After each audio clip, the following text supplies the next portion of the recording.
Like I say, I think this should literally be required viewing in schools. It's such a good video. It's formatted very well. It's got a lot of good information, and people need to know that these are the kinds of people that we're dealing with. Not every right-winger, not every Republican, not every conservative that you meet on the street is a goddamn fascist. However, if they do oppose fascism, they certainly don't act against it in any meaningful capacity. They're either wittingly or unwittingly aiding in the efforts of the, if you want to call them, fringe elements of the right that are actually fascist. This is Innuendo Studios' Endnote 2, White Fascism. Excuse me. It's a really fucking good video and very necessary when analyzing the politics of the modern day in America and around the world. It's very good and very relevant. Content warning. There's gonna be fucking propaganda from the goddamn Nazis depicting Jewish people in an unsavory light and other such things. Careful out there. Fascism is a term I've heard cringe around since I was a kid, but most of the time, idiomatically. Fascist is what you called your type A passive-aggressive roommate. Stop being such a fascist, Deborah. Classic Through osmosis, Deborah. I knew its literal meaning was among a cluster of related words. Among? Authoritarianism, totalitarianism, white supremacy, nationalism, dictatorship. But for much of my life, if you pressed me to define any of these words, I could have only said, you know, Nazis. Hitler, the Gestapo, you know, Nazis. This colloquializing of fascism and its association with the cultural shorthand for pure evil makes it very hard to discuss as an ideology, because even using the word fascism sounds both hyperbolic and like a punch below the belt. To call a person, group, or idea fascist is to exaggerate for the purpose of dragging them. Which is a very, very fortunate byproduct of how history has been taught for the right wing. Because you can simultaneously be accused of, like, exaggerating, like he says, catastrophizing, blowing it all out of proportion, even if you're correct. And it makes you seem less serious as an interlocutor, you know, as a political actor. Makes it easier for fascism to take root. Pretty cringe, if you ask me. This counterintuitively prevents us from criticizing fascist groups, even though most everyone agrees fascism is terrible, because saying it, you sound ridiculous. You're talking about Indiana Jones villains. So I'm going to be using the word fascism kind of a lot in this video, hoping that we can semantically satiate it just enough that its connotative meanings, irreverent sarcasm, and the envisioning of stormtroopers are dulled to the point that we can talk about fascism as a system of beliefs and as a mode of political organizing, and about who practices it today. Our work necessitates a conversation about fascism, specifically white fascism. Fascism, fascism, fascism. The worst kind. Central to fascism is the belief that some people are more deserving of power than others, and that society's appropriate structure is a hierarchy where increasingly smaller groups of betters rule over the lessers. This is not unique to fascism. This is the organizing principle of many social systems. The differences between systems is whom each hierarchy says should be at the top. In a feudal monarchy, the top is the king and his family, and they get there by royal bloodline. In a capitalist free market, people earn their place at the top by success in business. In fascism, the ones at the top should be us, whomever us happens to be. And see how inherently irrational that is? At least the pro-capitalist types of the world are, like, willing to give, like, a slight air of fucking nuance. So, like, oh, no, well, it's, of course, under the free market of capitalism, if you work hard enough and you really, you know, pull yourself up and put your nose to the grindstone, you could become the top of the pyramid. Which is bullshit. Anybody who understands, you know, like, the myth of meritocracy in the United States, it's not actually true. It's not really how that works. Most of the people that get to the top, outside of exceptionally lucky people, usually just get there through inheritance. But, like, fascism is like, oh, well, you know, who deserves to be at the top of the pyramid? Oh, well, it's just literally whoever the fuck I say should be. That's it. That's literally all it is. It's an inherently feelings-based, vibes-based ideology. And they should get there by any means available. The most succinct definition of fascism comes from Roger Griffin. And it's a based one. Palingenetic ultranationalism. And it's a good one. A wonderful term because it fits a great many ideas into only two roots and a bunch of affixes. And a terrible one because both words need definitions of their own. Yeah, well. So, okay, palingenesis is the idea of rebirth, with some frankly biblical overtones. The word palingenesis is used to refer to reincarnation, or the remaking of the world after Judgment Day. In terms of fascism, it is the notion that we, as a unified people, are ancient, that our former glory has waned, and that we are due to rise again. And the implication that this rebirth will come by the South will, etc. Make America great again, etc. Also, evangelical Christians, like in their like fucking death cult nature, the way that they engage with the rapture and like wanting to accelerate to the point where, you know, all of God's chosen people will be spared and then everybody else gets to suffer an eternal damnation in hell. Kind of a, you know, part and parcel to this whole idea. Purging the world in fire with boiling seas and a blood-red sky are not entirely accidental. It is the granting of us with mythological importance. Nationalism is, in the broadest sense, cringe. Thinking of oneself through the lens of national identity. Which is cringe. A single person holds a lot of identities. White, male, gamer, Yikes. New Englander, cyclist, sports racer, and so on and so forth. Nationalism is the lens through which thinking of oneself as, for instance, American is distinct from being Canadian, Liberian, Chilean, a fucking leaf. And that putting stock in this distinction is desirable. Is cringe. This can play out a lot of different ways. Nationalism can be a colonized people forming an identity distinct from the ruling class and arguing that this people should have its own state, as in the American or Haitian revolutions. Black nationalism has argued, at times, that black Americans, while coexisting with other Americans, should maintain a distinct identity rather than be assimilated into white culture. And where black nationalism has also sometimes argued for the repatriation of black Americans to African nations, white nationalism typically argues that whites should have a nation of their own, not by returning to Europe, but by removing non-whites from the US. Which is a critical distinction, it would seem. In the way that a lot of people talk about other kinds of nationalism, usually it's in regards to, you know, going back from whence you came, you know what I mean? So, like, theoretically, regardless of how you feel about the idea, there's like black nationalism and black separatism. Someone correct me if I'm wrong. Separatism is the cringe one. Essentially saying that, like, they want a black ethno-state.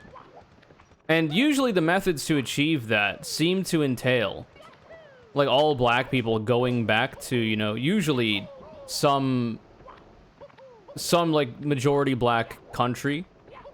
It could be like Haiti, it could be any African country, etc., etc. Which, you know, in theory,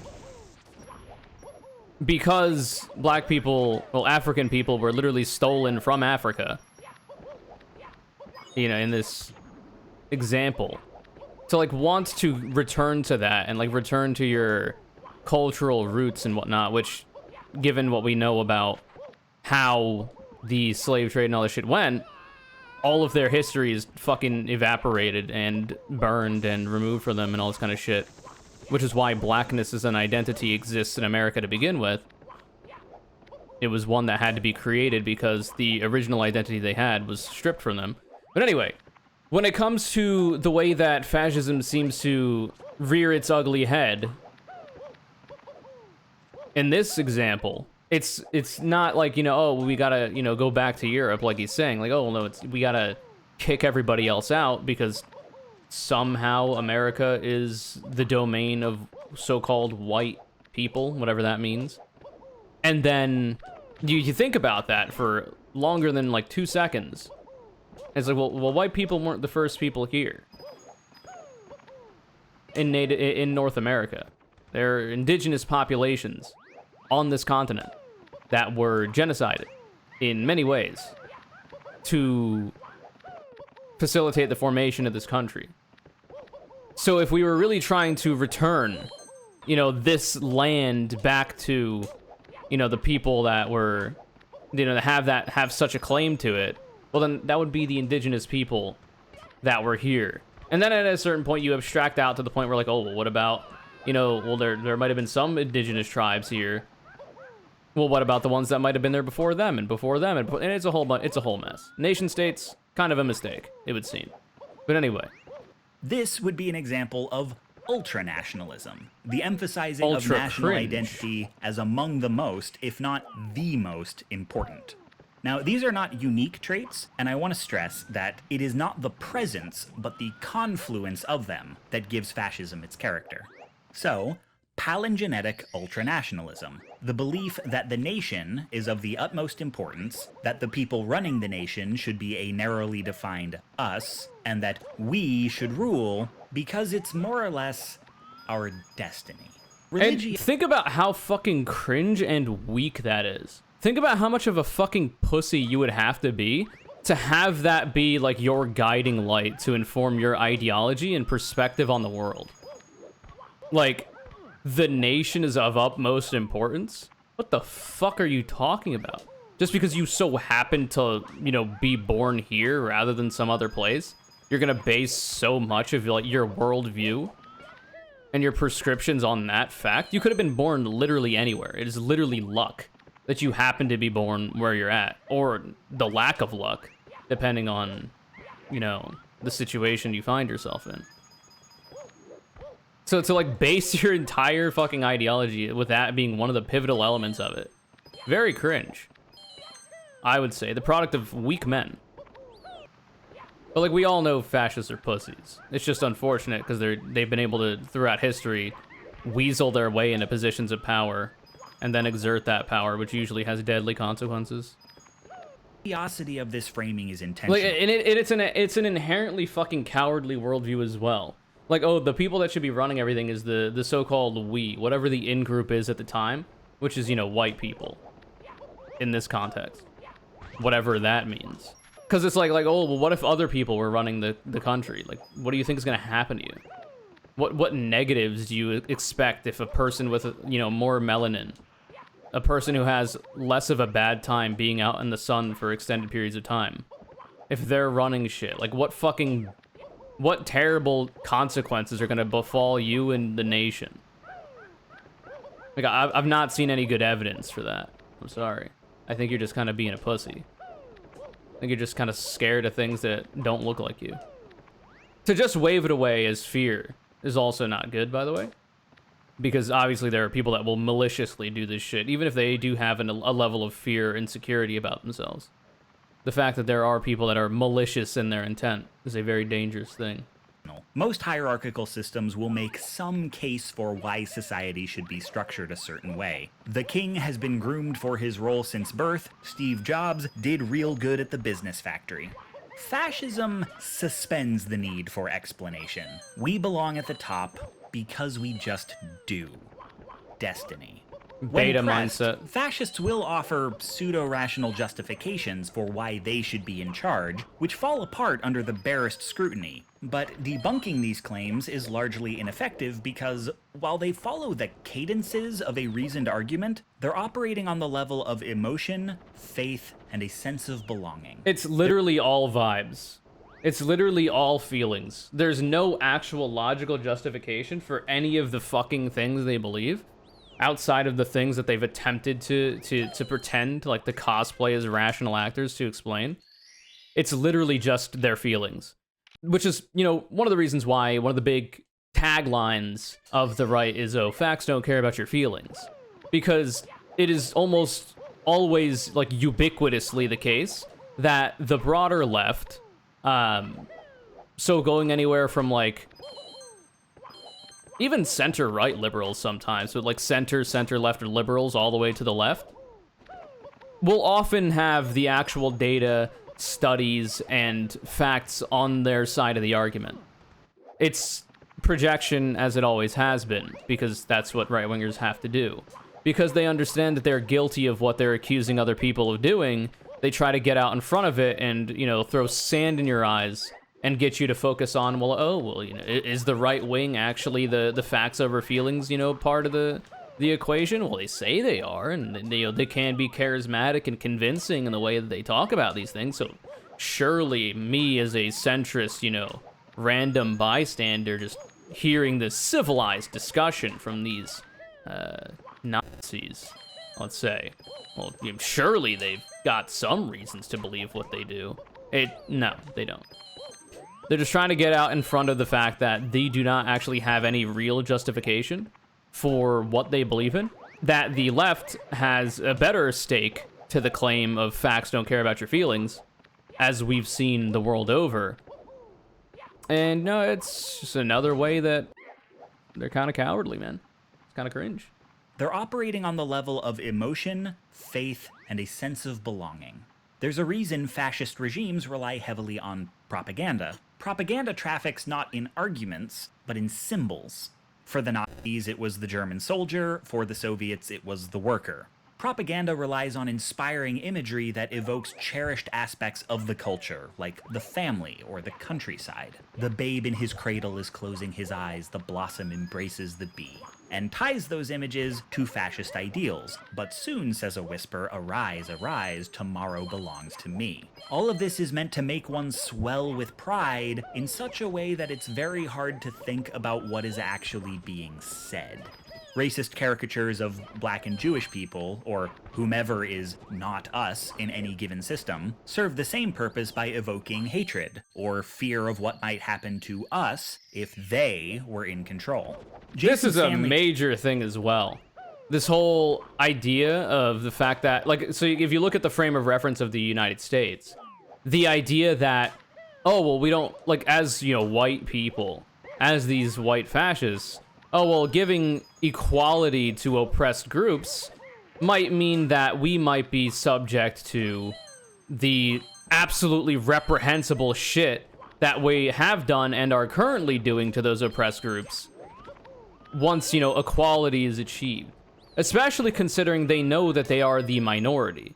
White people have always been a minority by design. He'll get into it in a minute, but the idea that whiteness is this fluid thing, because the entire ideology has been built around that for white fascism. The idea that, oh, well, white people, they're supposed to be at the top because, source crackpipe.jpg. Well, then that necessarily, and they're always constantly pointing at and kicking down at an outgroup, black people, brown people, queer people, etc. Lately, it's been trans people, and all queer people, and even their allies. Because of that, well, you constantly have to be, keeping white people, quote-unquote, as that minority. This idea that, oh, well, if we free the slaves, well, then they're gonna just enslave us because there's more of them. That kind of idea. There's more black people in America than are white people, and there always has to be more out-group than in-group. So then we'll have an imbalance of power because they just project the fact that they're fucking sick and twisted and their fucking thirst for power supersedes all else. They think that other people think that way. And then because of that, well, then they will talk to their other people that they're trying to enfranchise in this white supremacist fascist worldview and be like, oh my God, well, you can't fight for racial equality because what'll happen to you as a white person when that happens? You see all this bad shit we're doing to black people? What happens when we're the minority? And it's fucking cringe, man. It's very bad and also very dangerous. And also very cowardly. You have to and this is, by the way, which I was talking about before, the reason why at a certain point when, white people's numbers were dwindling to an irrevocable point, well, then now, Italian people, German people, Polish people, now they're all considered white because we needed to pump those numbers up. The previous numbers for white people, well, those are rookie numbers.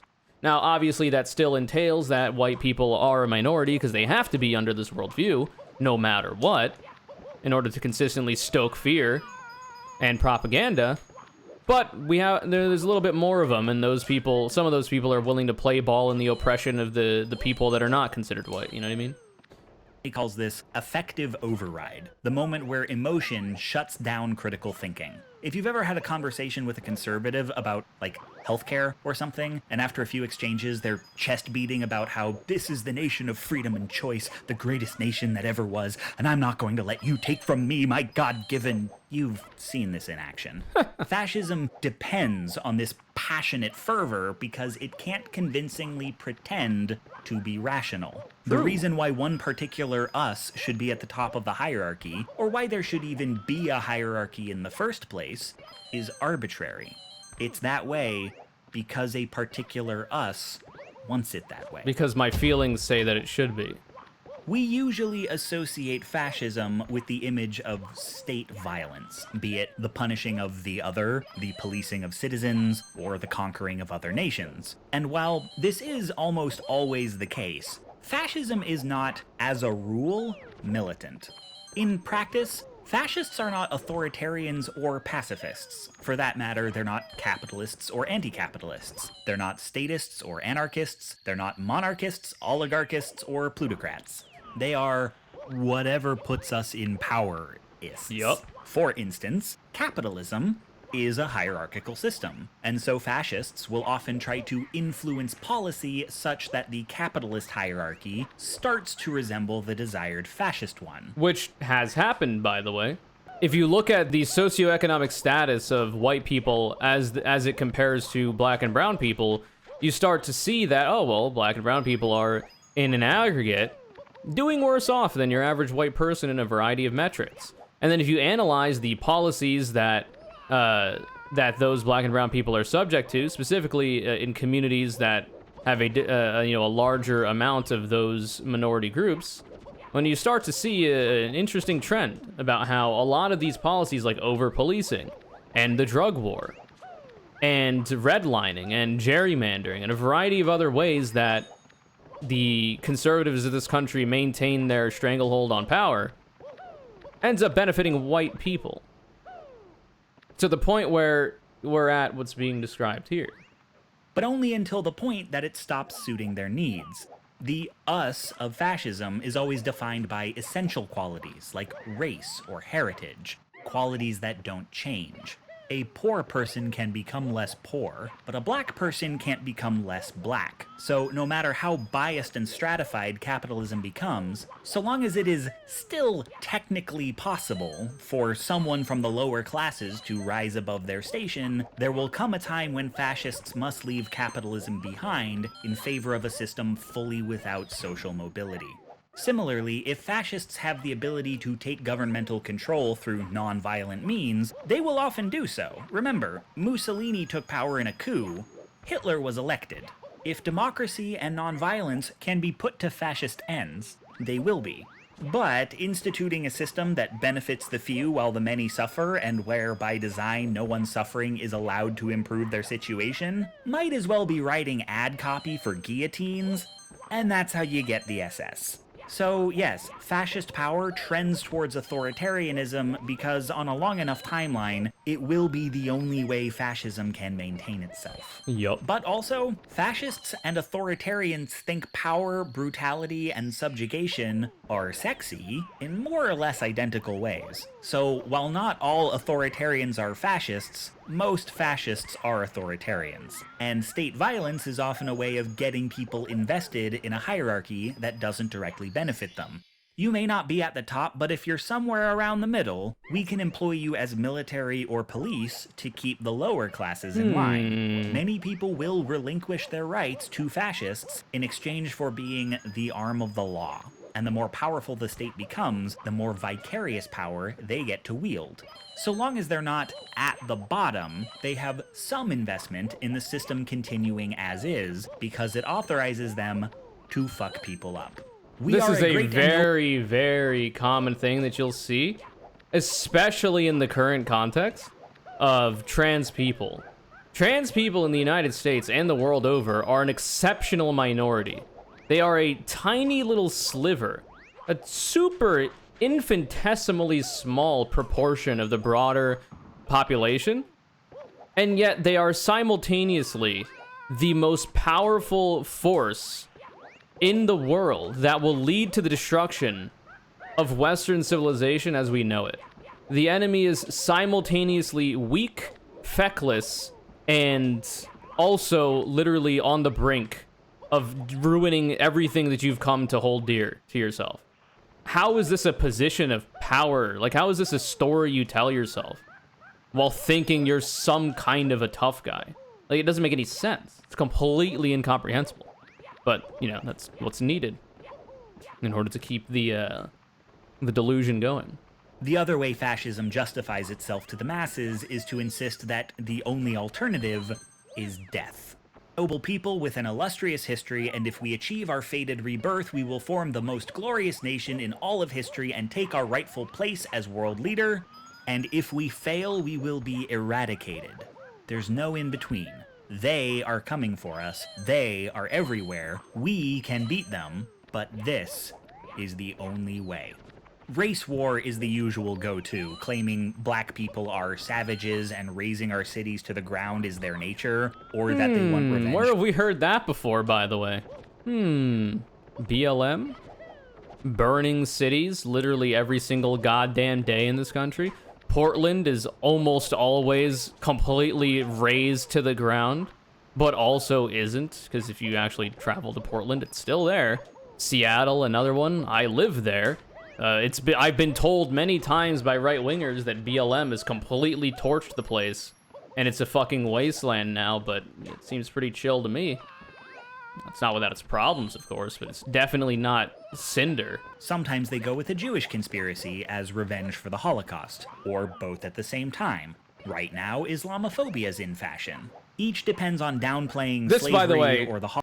This, by the way, this video came out in 2018. So when he says this, currently, you know, Islamophobia is in fashion. Well, Islamophobia is still, you know, it's still around, obviously. And they still dabble in it a lot. However, it seems like what's in fashion now is queer people. That seems to be the major one that people on the right are operating on. Because of the Obergefell decision in 2015 that legalized gay marriage, suddenly it becomes harder and harder to continue to try to subjugate and be outward about your want to subjugate gay people, because now there's legal precedent. It becomes more normalized in broader society. Yeah, people can be gay. People just love, you know, people just love a different way than you do. It is what it is. More people are, you know, having that kind of mindset, are more amicable to being okay with gay people existing. So now trans people are on the chopping block. This is the right-wing civil rights ladder dilemma that I talk about a lot. And the video that I made about it, and the many videos I've referenced it in. And actually, I didn't see this video until literally last night. It came out in 2018. And I drew up that civil rights ladder dilemma graphic very recently. And we'll see in this video a similar kind of idea illustrated by Innuendo Studios, probably a better one. Though maybe mine has a little bit more room for, like, visual storytelling or examples. But yeah, so, like, currently, it's not Islamophobia. It's seemingly, you know, anti-queer shit, but trans people are the focus. Or the Crusades as the horrific acts that they were, insisting that the crimes have been greatly exaggerated by history, because these are all pretty damning counter-arguments to us being the greatest people who have ever lived. Race? This is one of your better conversations. It's mostly, you know, buttressed by the fact that this video is fucking fantastic. I linked it earlier, but I'll link it again. Like I say, I think this should literally be required viewing in schools. It's such a good video. It's formatted very well. It's got a lot of good information, and people need to know that these are the kinds of people that we're dealing with. Not every right-winger, not every Republican, not every conservative that you meet on the street is a goddamn fascist. However, they're on the same, you know, side of the fence. If they do oppose fascism, they certainly don't act against it in any meaningful capacity. They're either wittingly or unwittingly aiding in the efforts of the, if you want to call them, fringe elements of the right that are actually fascists, which I think it's more popular than people let on. The plausible deniability that they traffic in, I think, is very beneficial for them to maintain that illusion, but, you know. It's hilarious that this video is still so relevant. It'll be relevant until the day we eradicate the ideology of fascism from the face of the earth, John David. The video will always be relevant because fascists continue to reinvent themselves in a different aesthetic time and time again in their consistent, attempts at maintaining power. It's how they work. But the unfortunate fact is that they're human beings. They're very much human.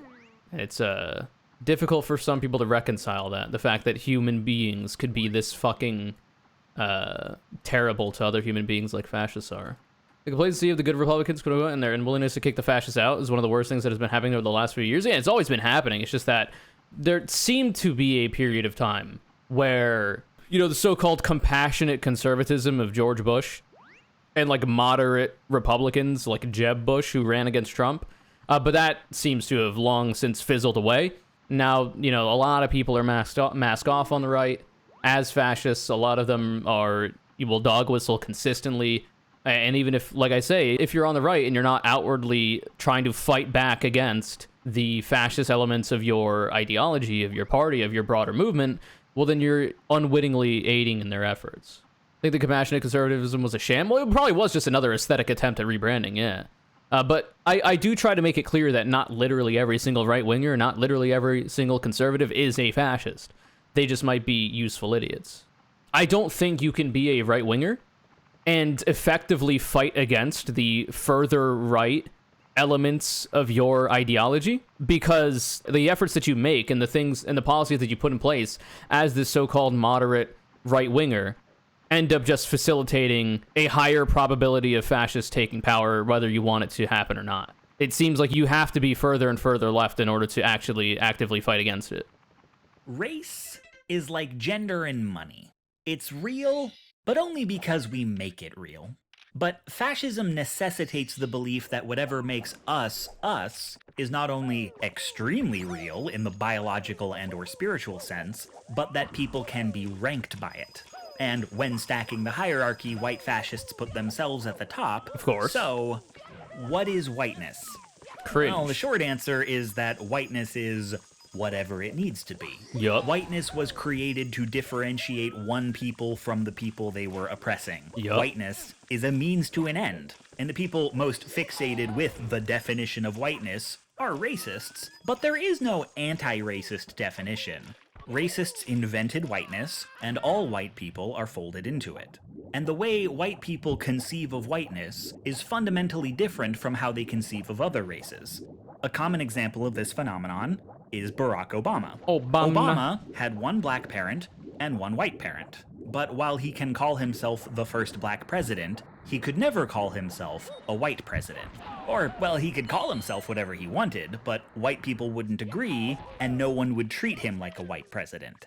White people are only white if they're purebreds, or if non-whiteness is far enough back in their family tree that one can pretend it isn't there. You might hear that being referenced as the one drop rule. The idea that if you have one drop of some ethnic group, be it black, Latino, whatever it is, you will not be considered white.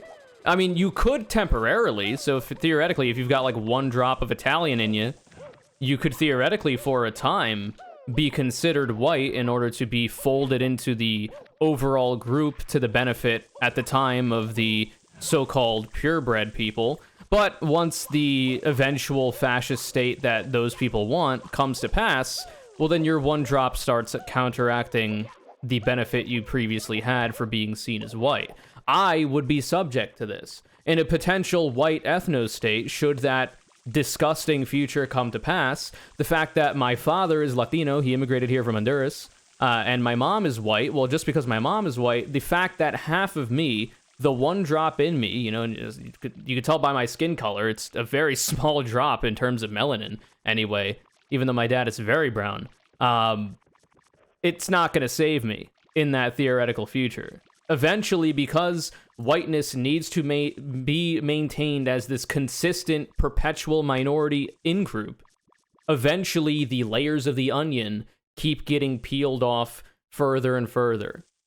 These rules of purity don't apply to other races. When black and white people have children, those children are allowed to be black, or any number of often racist terms for mixed-race children. But whatever they are, they can't be white. Yep. This frames interracial families as And an I will increase say, of one. that doesn't mean that people like me, that mixed people that have the complexion that I have, don't benefit from white privilege, because you absolutely do. This is a thing that I constantly talk about. Whenever people ask me, like, oh, what's your ethnic background? What's your background? Yada, yada, yada. But I say that I'm white or white passing depending on who you ask. And the depending on who you ask thing is very important, obviously, for this conversation and in general. So for most people, when they first see me, their first assessment of me is that I'm white. But that's only because I look white, because my skin is white, because I am white. But once you look past that and you learn about all three of my names, which are very, very Latino, eventually, you find out more about me, and if you are sufficiently bigoted, the depending on who you ask part, well, then your perception of me might change. Your opinion of me might change on the basis of the fact that my dad was not born in this country and he is not white. So the depending on who you ask is the major part. But that's a recognition of the fact that I do benefit from white privilege. If I'm driving down the street and a cop sees me in my car, he's going to interact with me in a different way because my skin is white. However, I have had one instance in the past, a very minor element, a fraction of a fraction of a fraction of the kinds of oppression that not white passing people or white people have to experience. But I have had an interaction with a cop where he was, normal cop behavior, rolling up to me, and then he takes my ID back to his cruiser, and then he comes back and his attitude noticeably changed. Now, I don't know if he was having a bad day. I was perfectly, civil, reasonable, civilian, just going about my day, but his attitude noticeably changed. And I can only imagine that it could have been, I don't know if it was, there's no way for me to know, I'm not in his brain, but it could have been because he learned more about me. Being mixed around white people, and then they start dropping heavy racism about your non-majority race. Yeah, that kind of white privilege where you get to see, the mask-off racism of the people that think you're just white like that. Which, those people might not even be fully white either. You have some fucking racist-ass Italian people. You're not going to be spared either. You weren't considered white until it was necessary for white people to consider you white. You know what I mean? By the way, this is why the solidarity between all oppressed people is necessary. The infighting that is promoted by the people that want to keep the lower classes in check and fighting amongst themselves has to be done away with.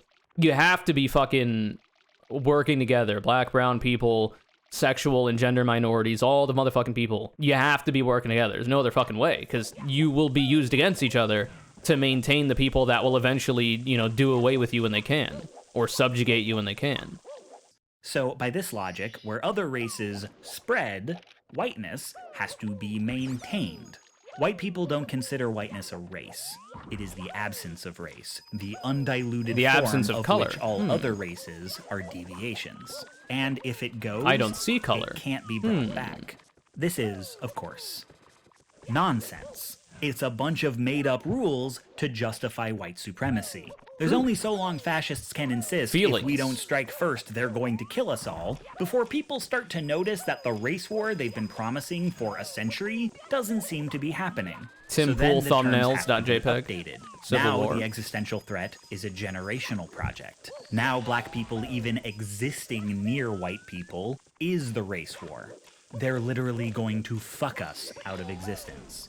And because whiteness is made up, it can be endlessly redefined. A tension inherent to fascism is that rather a lot of people are required to bring it into existence, but by design only a small number will run it once it exists. So commonly the definition of us is broadened while building coalitions and gets progressively narrower the more fascist society becomes. White fascists in the US and Europe go back and forth on whether or not Jewish people get to be white. For a while it was kind of a soft yes, and now it's tipping the other way as they gain influence. Ethnic groups formerly considered non-white, like Italians and the Irish, became white when white culture feared marginalized immigrants might ally with slaves in revolt. Bigotry is intersectional. Gotta pump those numbers up. There aren't a lot of single-issue bigots, people who hate Mexicans but fight for everyone else's rights. people generally don't apply this hierarchical thinking to just one aspect of their lives. So, commonly, racism is comorbid with anti-Semitism, is comorbid with misogyny, is comorbid with transphobia, is comorbid with homophobia, is comorbid with religious intolerance. I mean, just listen to a Klansman talk about Catholics sometime, or better yet, don't. Any marginalized group may be inducted into the tribe to consolidate against a common enemy, but should that enemy be defeated, the inductees become the new enemy. We can see the history of social progress in the US as successively... So here it is. But speaking of, funnily enough, people like Nick Fuentes, noted neo-Nazi, big fan of the so-called white race. He's apparently half Hispanic or Latino. Fuentes, not necessarily the whitest last name in the world. So, like, if he actually achieved his ideal worldview, and maybe he thinks that the amount of effort he's put into making it possible might spare him, but it doesn't seem likely. And maybe he's into that, You don't know what the fuck this man's up to. He's into some wacky shit. Maybe he likes that idea. But, like, it's not happening. So, like, it's the same for, like, people like Dave Rubin, right? Like, remember when Ben Shapiro went on Dave Rubin's program?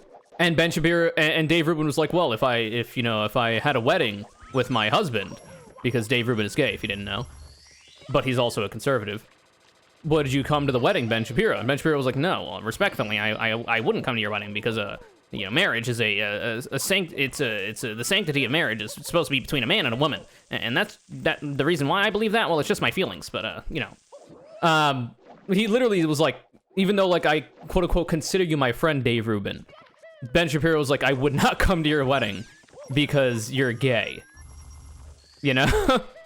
Like Dave Rubin, for the amount of effort that he puts into furthering the project of these fascists, either wittingly or unwittingly, he is profoundly stupid, so I don't know how much of this shit he actually believes in. I don't fucking know. It's the same for people like Candace Owens. The amount of fucking work that Candace Owens does to normalize the amounts of racism and white supremacy that she does, she's probably not going to be it's not going to help her in the long run if the worldview of the people that she allies with ends up coming to pass. But I mean, I don't know if she necessarily cares, because she's making a lot of money now. Maybe, that world doesn't come to pass until she's dead and gone, but I mean, if she has kids, which she does, yeah, you'd have to worry about them. But I mean, it's possible that she doesn't understand a lot of this shit. It's possible that she genuinely believes the fucking deranged shit that she believes in, and doesn't understand what fascism is or whatever. I don't fucking know. Find that hard to believe, but what can you do? And like recently, if you recall, Dave Rubin and his husband ended up, I think they have like a surrogate with, I think, 2 different women for 2 children, because obviously, as they're both cis men, currently, under the current framework of science that we have, they would not be, neither of them would be able to give birth, unfortunately. Maybe one day, hopefully. But they currently can't. And we don't have artificial wombs either. So that's cringe too. So you have to get a surrogate. And when Dave Rubin posted about this, I would imagine like tears of joy streaming from his eyes. He's so excited to, start his family with his husband, whom he loves and whatnot. Nearly every conservative, there are some of them who, congratulated him in the normal way that you would when a person, reveals that they're either pregnant to have a child or are adopting or have a surrogate or whatever. But because Dave Rubin is gay and is with his husband, well, he was accused of child trafficking. They were saying, and I'm paraphrasing, but they were essentially saying that Dave Rubin and his husband, on the fact that they were gay, his fan base was like, you're doing child trafficking. You bought and kidnapped these children from their parents. Like, you purchased these women in order to have these shit. Like, it's this insane fucking bullshit. And Dave Rubin for the longest time has been like, oh my God, but the right, they're so much more amicable to me being gay than the left is. Like, they're so much nicer to me. Like, everybody on the left hates me, but everybody on the right is so nice. It's like, yeah, how long does that last, really? Until you're accused of child trafficking. You know what I mean? And like, even the people on the right that were like, yeah, congratulations, Dave, poggers, they were also shit on by the broader conservative movement as being, turncoats. It's fucking insane, man. But that won't move Dave Rubin, because I don't think he's in it for any actual ideological reasons. I think he just understands it's a good way to make money. which is sad. The disenfranchised groups demanding and sometimes gaining their rights one by one, with reactionaries trying to beat back the tide. Transphobia. Hey, so this is a version of the civil rights ladder dilemma that I worked up one day randomly. If I can open that really quickly, I just want to show the similarities because I find it interesting. So here's what I devised. I talked about it like it was a ladder. So at the top, it's a patriarchal white supremacy. I wrote white male supremacy. Patriarchal white supremacy makes a lot more sense.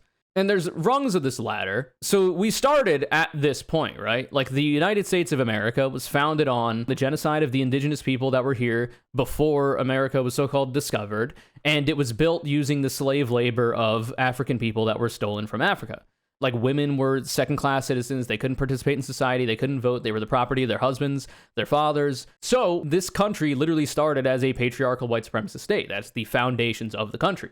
But through the civil rights movements of the past and continuing on in the progressive, march of humanity toward equality for all people, well, slavery was ostensibly abolished, even though the 13th Amendment still allows for slavery if you've been convicted of a federal crime. Obergefell made it so that gay was legalized, gay marriage, and people were less excited on the right to be openly homophobic. You couldn't really build a career on that as much. Kind of hurt you a little bit more. So now trans people are the ones that people are focusing on because the trans people are an infinitely smaller minority than are gay people. And also they are the hot button issue for whatever reason, mostly because in the reactionary way that these people operate, well, trans people have been gaining more and more rights as time goes on, which is a problem for, these fascists. So they have to counteract that.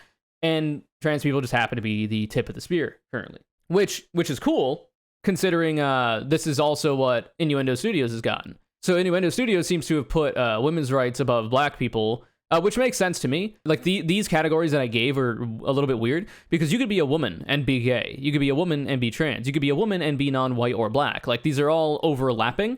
But obviously, women's issues are a disconnected and different idea than, generally speaking, black people's issues. Black women's issues are a different, it's intersectionality. You have to worry about that.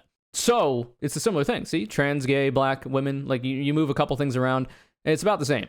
The reason why I like this representation a little bit more is because, for one, I made it live on stream with the express purpose of having it be interactive. So like you have this white supremacist, like, you're climbing on the ladder. The idea is if the right can solidify their gains through legislation, as they're currently trying to do and have been successful in some states, against trans people, well, then they'll continue to be able to hold on to this rung of the ladder and then repair the one for gay people. Which we've seen if the right to privacy, which is what Roe v. Wade was founded upon, if that precedent is allowing for Roe v. Wade to be overturned, well, then you could use that against Obergefell because that was also a right to privacy argument. You could also use that against, I forget which one it is, but the one that made, that outlawed laws against sodomy, that's a right to privacy one as well. So if they can solidify their gains on the oppression of trans people, well, then they continue to repair the broken rung on the gay issue, right? And the rungs are broken because they're not removed yet. The ultimate goal of social progressivism is to remove the ladder entirely by breaking all the rungs and having each side of here,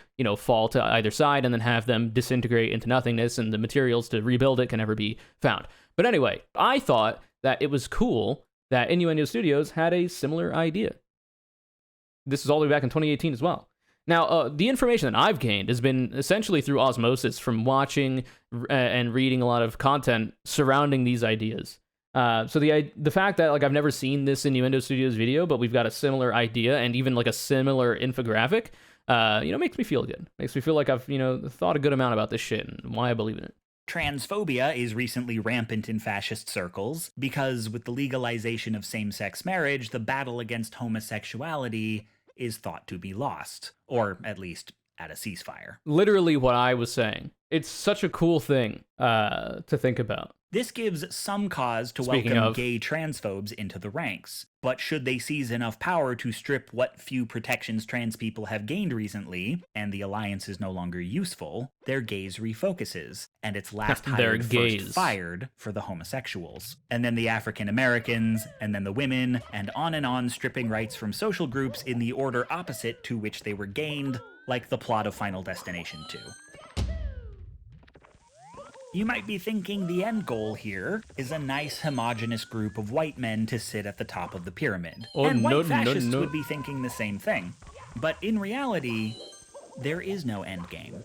It's not You can like see if this the in fascists historical get their examples. ethno-state, they're just gonna call it a day. It's the flaw in obsessing over racial purity. Whiteness is defined by what it's not.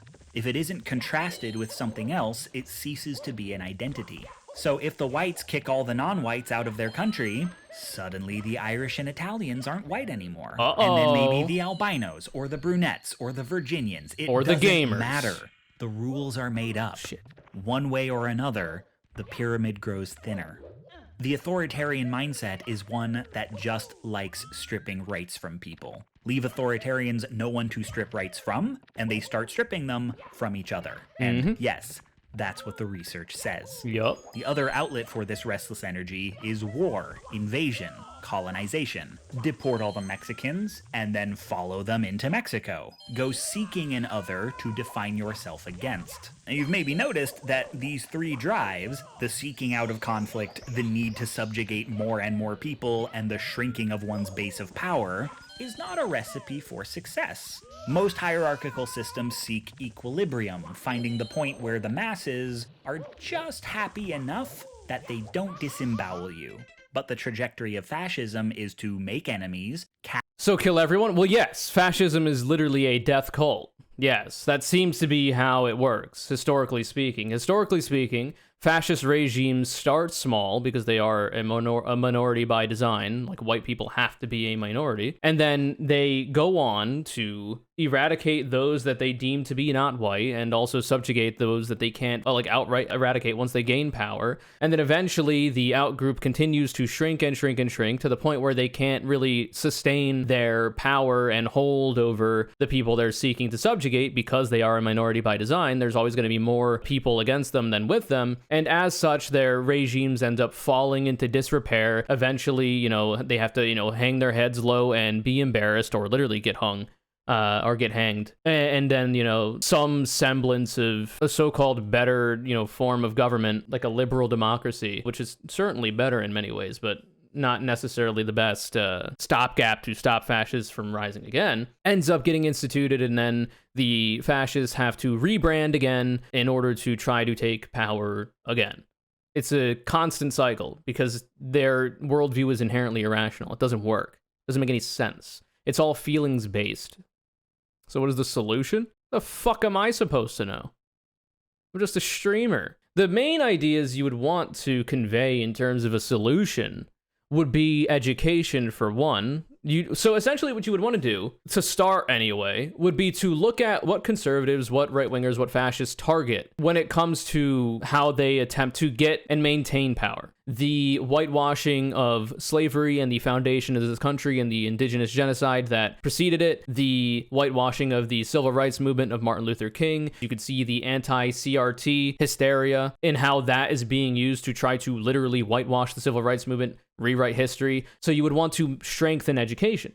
That's why they attack it. You would also want to strengthen the media. The media, the free press, is under constant assault by the right. They want to make it easier to dispense their propaganda. See Donald Trump. He's got Truth Social now because a variety of social media platforms have been somewhat okay at moderating the shit. Now he's got to make his own entire platform. He's also thought about like Trump TV, having his own media network. Like, all the fake news hysteria is literally like the Lügenpresse of the past. Nazis talking about how these fake news outlets are not giving you the real information, and you have to pay attention to the pro-Nazi ones. You know what I mean? So strengthening the free press and making it so that the press can actually report on the negative things that the right wing is doing is very important. There's a variety of other things that you need to do, like even interpersonally in regards to the way that you talk to your friends that you think might have like some bigoted leanings or some shit like that. There's a whole bunch of fucking shit to do with it. There's a whole bunch of methods to achieving it. Like content creation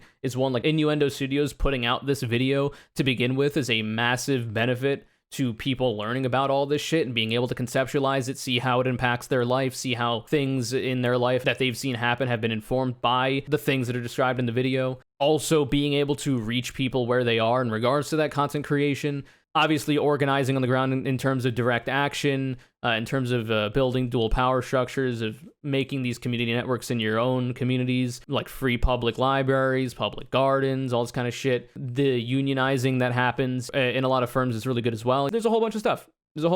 And it's a diversity of tactics that needs to be engaged in to actually deal with this shit. I'm not the first to say white fascism is a suicide cult. Yeah, that's what I said. The history of fascism is one of atrocity, followed by failure, followed by disgrace. So Weak modern men. fascists operate in a cycle of constant reinvention as they try to distance themselves from the movements that came before. The ideology doesn't change, but the rhetoric does.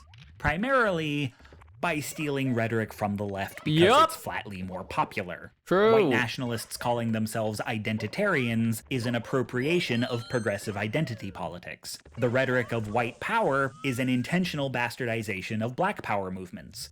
This has been true for so long too. The right wing does not have any culture of its own. There's no such thing as so-called white culture because whiteness isn't real, as we've gone over ad nauseum in this video. Like, conservative culture is also barely real. It's very boring and cringe as well.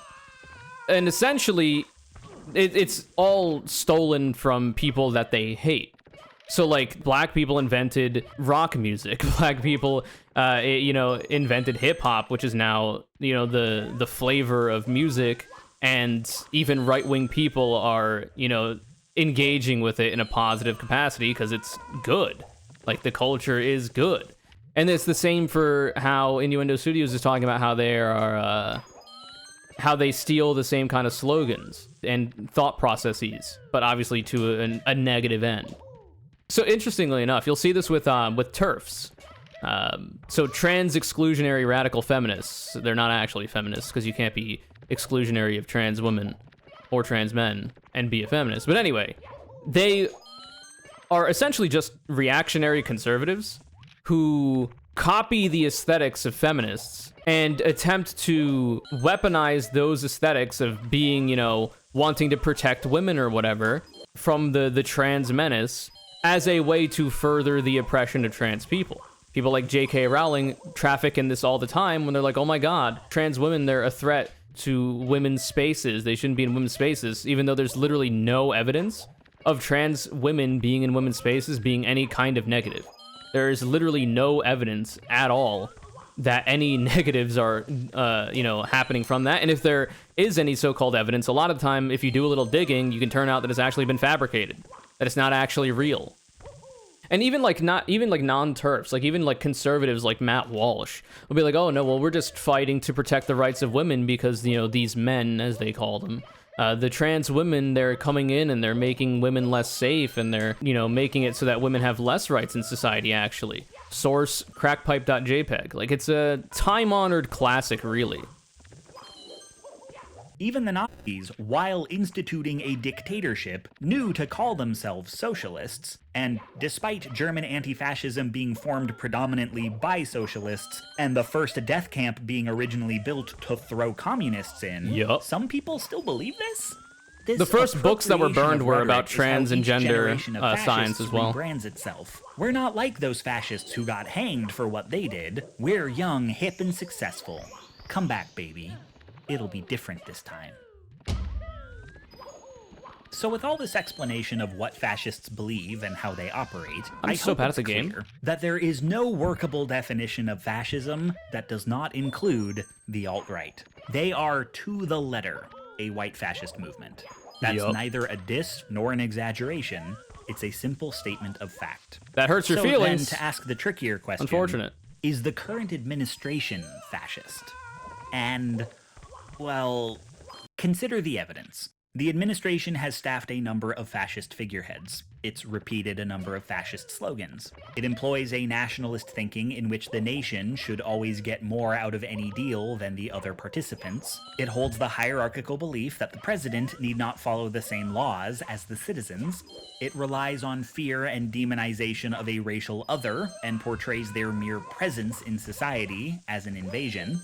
It permits and makes justifications for violence against dissenters. It threatens to strip rights from opponents and members of the press. It relies on nostalgia for a mythologized past to sell a narrative of cultural rebirth, and its followers are intersectionally bigoted against women, the poor, Muslims, black people, trans people, and queer people. The only hesitance I feel around saying, "this is fascism," centers around intent. How much of what they do and say do they believe in, and how much is just riding a wave of fascist sympathy to fuel a narcissistic lust for power and ram through policies that make them rich? So the interesting thing about that is I don't know that you could qualify Trump and his administration as actually being fascist. However, you could call them proto-fascist. You know, they are the earlier steps to an actual fascist regime. Now, the continuation of that is to be determined. You're currently living through history, unfortunately. So we don't know exactly how far that goes. But from a lot of the people that really enjoy Donald Trump's administration and his presidency, for unknown reasons, because a lot of those people didn't actually benefit much at all unless you were very wealthy from his administration, well then, you know, you're either wittingly or unwittingly aiding in the foundation and fostering of the material conditions that could lead to a potential fascist regime in the future. Anything less than fighting against it is essentially just going along with it. So, I don't know that it necessarily matters too much. Like, semantically, maybe, you know, you're not really a fascist, but if you're willing to go along to get along, because you'll think you'll be spared in the end of it, or you just have not thought about it too much or whatever, well, then you're kind of still part of the problem. But ultimately, while there is some tactical value in this distinction, you have to deal with an opportunist differently from a true believer. In most contexts, the difference doesn't matter. Yep! Many will just tell you the correct term for Nazi sympathizer is Nazi. But if you won't take that leap, consider this. Even if they have no particular plan or aptitude for creating a fascist government, any body in power that uses fascist rhetoric, lays the groundwork for future fascism, and empowers fascist movements, needs to be at least viewed through the lens of fascism. Whether or not they're fascists in their hearts is a question for historians. Whatever they are some percentage of the time doing fascism. And for our purposes, that's all we need to know. Yup. What a fucking banger, dude. An incredible video. Literally should be taught in schools, not joking. That's a new one. Very fucking good. This video is CONURE, CALLOUT is Abe Blaine. Thank you so much for your support, and I hope your days are many, and the videos that I put out happen to be included in the grand majority of them. If you'd like to be the next CONURE, CALLOUT, all you gotta do is follow me on Twitter, @CONURECC, retweet my video links when they go live. Remember to fucking hit the sub button, all notifications on when you hit the bell, leave a like, comment something about how things are cringe, I don't know. Also hit up the Patreon, also hit up my Twitch, twitch.tv/CONURECC. Goodbye!